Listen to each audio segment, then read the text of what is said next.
Esta historia nos muestra que, a veces, la medicina y la ciencia tienen límites que solo el corazón es capaz de cruzar. Prepárate para descubrir cómo un padre desesperado y una mujer sencilla desafiaron un diagnóstico imposible. Si te gusta este tipo de contenido, no te olvides de suscribirte a nuestro canal Suspiros y Cicatrices. Nosotros posteamos un video todos los días. Dale like al video si te gusta esta historia y déjanos en los comentarios contando de dónde eres y a qué hora nos escuchas.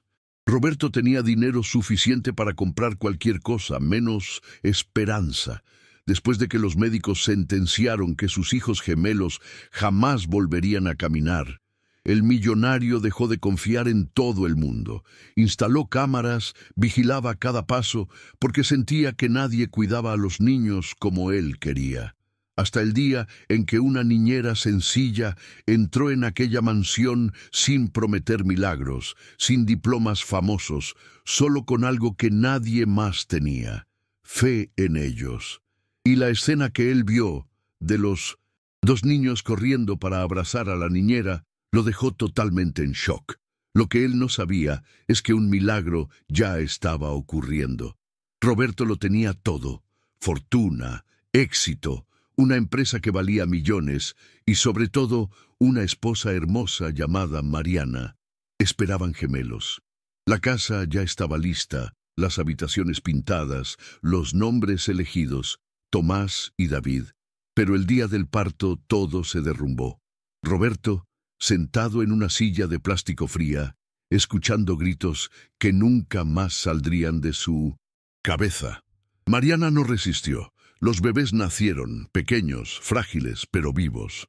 2 milagros envueltos en mantas azules, pero era un milagro a medias, porque Roberto los sostenía en brazos sin la mujer que debería estar allí, a su lado. Pensó que lo peor ya había pasado. Estaba equivocado. 6 meses después llegó el diagnóstico. El doctor Castillo, el neurólogo más respetado de toda la capital, entró al consultorio con esa cara que ponen los médicos cuando van a destruir tu vida. Señor Roberto, necesito ser directo. Los niños tienen parálisis cerebral severa. La lesión es irreversible. Roberto respiró hondo. ¿Qué significa eso? Significa que nunca van a caminar, nunca van a tener autonomía, van a necesitar cuidados por el resto de su vida. Nunca. Esa palabra resonó en la cabeza de Roberto como una campana de iglesia en un funeral, pero no lo aceptó. Como cualquier padre que ama a sus hijos, decidió luchar. Gastó millones. Consultó médicos en Berlín, Nueva York, Zúrich. Buscó tratamientos experimentales, terapias alternativas, acupuntura, células madre, todo lo imaginable. Y nada cambió. Pasaron los meses. Las esperanzas se fueron una por una y, junto con ellas, Roberto también empezó a vaciarse por dentro. Roberto siempre fue de esos hombres que lo controlan todo. En la empresa, cada decisión pasaba por él. En casa, cada detalle era planificado. Pero ahora, con los hijos dependiendo de niñeras, su control se volvió obsesión. Instaló cámaras, muchas cámaras, sala, habitaciones, cocina, baño, todas conectadas a su celular, y él miraba todo el tiempo durante reuniones, en el tráfico de madrugada, porque las primeras niñeras fallaron. La primera dejó caer a Tomás de la silla mientras miraba el celular. La segunda daba el medicamento equivocado. La tercera simplemente desapareció a mitad del día, dejando a los niños solos. Cada falla, cada error, confirmaba lo que Roberto más temía. No podía confiar en nadie. Solo las cámaras no mentían. Solo el control total garantizaba seguridad, pero el control también aprisiona, y Roberto se estaba convirtiendo en prisionero de su propia vigilancia, hasta que apareció Beatriz. Cuando Beatriz tocó el timbre para la entrevista, Roberto casi la descartó en el acto. Tenía 30 años y no tenía el perfil adecuado. No usaba un uniforme impecable, ni traía un currículum lleno de certificados internacionales. Era una mujer sencilla de Sevilla, con manos callosas y ojos cansados. Trabajaba como niñera y tenía experiencia cuidando a su madre enferma en cama durante años. ¿Por qué quiere este trabajo?, preguntó Roberto, ya buscando mentalmente a la próxima candidata. Beatriz lo miró directo a los ojos. Porque no me rindo con las personas y parece que usted necesita a alguien así. Algo en esa respuesta desarmó a Roberto. Tal vez fue la sinceridad, tal vez fue su cansancio de entrevistar gente demasiado perfecta. La contrató por una semana de prueba y Beatriz era diferente de verdad. Seguía las reglas. Puntualidad, medicación, higiene, todo correcto. Pero hacía algo más, algo que Roberto veía por las cámaras, pero no entendía bien al principio. Ella hablaba con los niños, de verdad, no con ese tono infantilizado que usaban las otras. Hablaba con Tomás y David como si pudieran responder. Contaba historias, cantaba canciones antiguas, hacía chistes tontos y se reía sola. «Tomás, ¿te va a gustar esta canción? Es de la época en que tu mamá era joven», decía poniendo una balada antigua, y los niños respondían, no con palabras, sino con miradas, sonrisas, pequeños movimientos. Por primera vez en años, alguien veía a Tomás y David como niños, no como problemas. Pero Roberto no lograba relajarse. Cuanto más Beatriz hacía las cosas a su manera, más sentía él que estaba perdiendo el control. Música fuera de horario, inaceptable, ejercicios distintos a los recomendados, peligroso, risas altas cuando debía ser hora de silencio, caos. Empezó a anotar cada desvío, preparó una lista de quejas, decidió despedir a Beatriz y buscar a alguien más controlable. Pero cuando llamó a la agencia, la respuesta fue clara. «Señor Roberto, no tenemos a nadie más disponible. Sus exigencias son, digamos, únicas. Beatriz es la única que aceptó las condiciones». Estaba atrapado, la necesitaba, pero no confiaba en ella. Y esa tensión empezó a explotar. Una noche, Roberto llamó a Beatriz en medio del turno. ¿Por qué puso música sin pedir autorización? Beatriz suspiró del otro lado. Porque la música les hace bien, señor Roberto. Los niños sonríen. Eso no va contra las reglas. Todo lo que no está en el protocolo va contra las reglas. Silencio. Con todo respeto, ¿usted está criando prisioneros o está criando hijos? La llamada se cortó. Roberto se quedó mirando el celular, temblando de rabia. ¿O sería miedo? Ya no lo sabía. Si la presión interna ya era insoportable, la externa lo empeoró todo. El doctor Castillo volvió a la carga con una solución definitiva. Cirugía para inmovilizar completamente las piernas de los niños. Es preventiva, señor Roberto. Evita desplazamientos, futuras fracturas. Van a estar más cómodos. Cómodos. Qué palabra tan bonita para rendirse de una vez. La madre de Roberto, doña Teresa, tampoco ayudaba. Llamaba todos los días. «Hijo, necesitas internar a los niños en un lugar especializado. Te estás destruyendo. Mírate la cara. Adelgazaste. No duermes. La empresa se está cayendo. Esto no es vida». Y tenía razón. La empresa realmente se estaba hundiendo. Roberto ya no podía concentrarse en nada. En las reuniones miraba el celular. Viajes cancelados, contratos perdidos. Vivía atrapado dentro de una aplicación de cámaras. Dejó de comer bien, dejó de dormir, engordó, luego adelgazó demasiado rápido. Ojeras profundas, manos temblorosas, crisis en plena madrugada. Todo se volvió una cuenta regresiva hacia el colapso total. Y entonces algo cambió. Era un martes. Roberto estaba mirando las cámaras en la oficina cuando vio algo. Tomás levantó la mano solo. No fue reflejo, no fue espasmo, fue intencional. Tomó un juguete que Beatriz había dejado cerca. Roberto se quedó helado. David, del otro lado, giró la cabeza y sonrió. Una sonrisa consciente reconociendo al hermano. El corazón de Roberto latió distinto. No era miedo, era otra cosa. Algo que no sentía desde hacía mucho tiempo. Esperanza. Esa misma semana, Beatriz tuvo que salir de urgencia. Su madre, que vivía en Sevilla, había empeorado de salud. Beatriz lloró pidiendo disculpas. «Vuelvo mañana, señor Roberto, lo prometo», pero no pudo volver al día siguiente ni al otro. Y por primera vez en años, Roberto se quedó solo con sus hijos, sin cámaras detrás de las cuales esconderse, sin protocolos que seguir. Tuvo que bañarlos, cambiar pañales, preparar comida. Y en medio de todo eso, algo se rompió dentro de él. Miró a Tomás y a David, los miró de verdad, y por primera vez no vio problemas.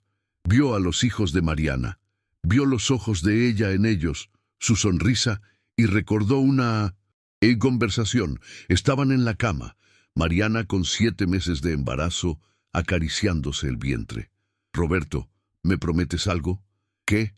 Si algo me pasa, nunca te rindas con ellos. Aunque sea difícil, nunca te rindas». Las lágrimas corrieron por el rostro de Roberto. Cuando Beatriz volvió, él estaba diferente. «Beatriz, te voy a dar 7 días. 7 días para demostrarme que lo que estás haciendo realmente funciona. Si no cambia nada, volvemos al protocolo antiguo. Si cambia, confío en ti». Beatriz sonrió. «7 días es todo lo que necesito». Beatriz trajo refuerzos. Una fisioterapeuta llamada Silvia, especialista en estimulación neurológica infantil. Tenía un método distinto. No se rendía con niños con diagnósticos sin cura. Silvia examinó a los niños e hizo algo que ningún médico había hecho. Probó la respuesta muscular profunda. «Señor Roberto, mire esto». Presionó levemente el pie de David y el pie reaccionó. Débil, pero reaccionó. Eso significa que todavía existe conexión neural. No, es fuerte, pero está viva. Podemos trabajar con eso. Roberto no lo creía, porque el doctor Castillo dijo que era imposible. Silvia lo miró seria. «El doctor Castillo se rinde demasiado rápido. Yo no». El plan era intenso. Ejercicios repetitivos, estímulos sensoriales, masajes profundos, música, conversación, todo documentado en video, minuto a minuto. Pero había un riesgo enorme. Si el doctor Castillo se enteraba, podía acusar a Silvia de ejercicio ilegal de la medicina y quitarle la licencia. Podía demandar a Roberto por negligencia. «Yo asumo el riesgo», dijo Silvia. «¿Y usted?» Roberto pensó en Mariana, pensó en los 7 días. Pensó que ya no tenía nada que perder. «Vamos a intentarlo». Los primeros días fueron sutiles.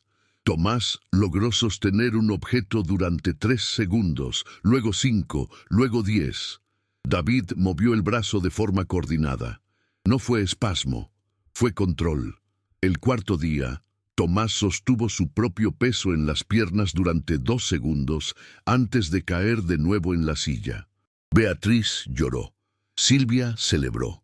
Roberto guardó silencio, pero grabó todo. Entonces, el 6.º día, llegó el infierno. El doctor Castillo apareció sin avisar. Entró a la casa usando la autorización médica que tenía.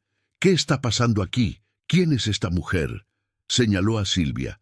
«Es fisioterapeuta. Estamos probando nuevos ejercicios». «¿Ejercicios? Esto es charlatanería. Van a lastimar a estos niños».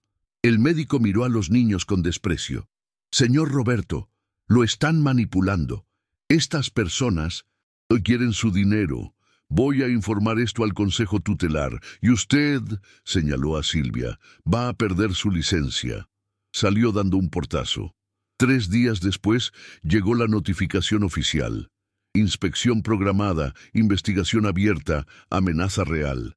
Era todo o nada. Muchas gracias por escuchar hasta aquí. Si te gusta este tipo de contenido, no te olvides de suscribirte a nuestro canal Suspiros y Cicatrices. Nosotros posteamos un video todos los días. Dale like al video si te gusta esta historia y déjanos en los comentarios contando de dónde eres y a qué hora nos escuchas. La inspección estaba programada para un lunes. El doctor Castillo llegó acompañado de una asistente social y un representante del hospital. Entró confiado, casi triunfante. «Veamos esa mejora milagrosa de la que tanto habla», dijo con ironía. Roberto no respondió, solo señaló la sala. El doctor Castillo entró y se quedó helado. Las sillas de ruedas estaban vacías. Tomás y David estaban de pie, sostenidos por las manos de Beatriz y Silvia. «¡Imposible!», susurró el médico. Y entonces ocurrió algo que nadie olvidará jamás. Tomás dio un paso, luego otro, lento, tembloroso, pero real. David hizo lo mismo. Los dos caminaron paso a paso hasta Beatriz y cayeron en sus brazos riendo. La asistente social comenzó a llorar. El representante del hospital se quedó boquiabierto. El doctor Castillo estaba blanco como el papel. «Esto no puede estar pasando, pero está pasando», dijo Roberto sosteniendo el celular con todos los videos grabados. «Y usted dijo que era imposible». En los días siguientes, Roberto investigó a fondo y descubrió algo perturbador. El doctor Castillo había falsificado documentos, alteró informes para exagerar la gravedad de la condición de los niños. ¿Por qué? Para forzar la cirugía, y la cirugía le generaba mucho dinero a él y al hospital. Roberto llevó todo a un abogado. El asunto se volvió penal. Abuso de poder, falsificación de documentos, intento de fraude médico. La línea había sido cruzada. La segunda inspección ocurrió con la prensa presente. Reporteros, cámaras, todo. Todos vieron a Tomás y David caminar, balbucear palabras, jugar. Y entonces empezaron a aparecer otros padres, padres de niños que el doctor Castillo también había diagnosticado como casos imposibles, casos para los que recomendó cirugías caras e innecesarias. El sistema empezó a ser cuestionado. La mentira cayó. El doctor Castillo perdió la licencia, fue condenado y encarcelado. Tuvo que pagar multas pesadas y quedó prohibido de ejercer la medicina. Roberto usó parte de su fortuna para crear una clínica especializada en niños con diagnósticos imposibles, un lugar donde nadie se rinde fácilmente. Silvia y Beatriz ayudan en la clínica. Y él hizo algo más. Pagó la carrera de fisioterapia de Beatriz. Ella estudió, se graduó y volvió como fisioterapeuta oficial de los niños, con salario digno, beneficios y respeto. También pagó todo el tratamiento hospitalario de la madre de Beatriz, que mejoró rápido y volvió a casa. Algunos años después, Tomás y David caminan, juegan, pelean, ríen, viven. Beatriz sigue con ellos viviendo una vida con oportunidades y alegrías. No son niños perfectos, aún tienen limitaciones, pero son libres. Y Roberto aprendió la lección más importante de su vida. El amor no es vigilar, el amor es creer. Suscríbete al canal, activa la campanita y comenta aquí abajo de qué ciudad eres. Y hasta la próxima historia.